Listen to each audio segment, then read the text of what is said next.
in your lawn, you see a lot of different types of weeds in your lawn. Right here we have some Dallas grass in your lawn. We see this all the time in Bermuda grass, Zoysia grass, and a lot of people want how to control that grass in your lawn.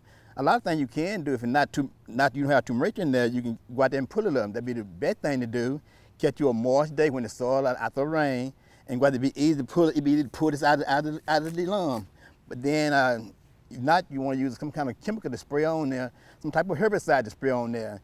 Quinclorax, MSMA. You can tell that if you still have some MSMA, to be good to use on this grass here to control that. But one of the things you might want to do is just make sure you read the label and tell you how much to spray on here.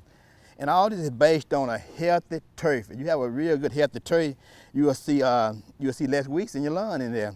But one of the things to do is control this grass here early, and before you go to seed, you have less grass in your lawn for next year.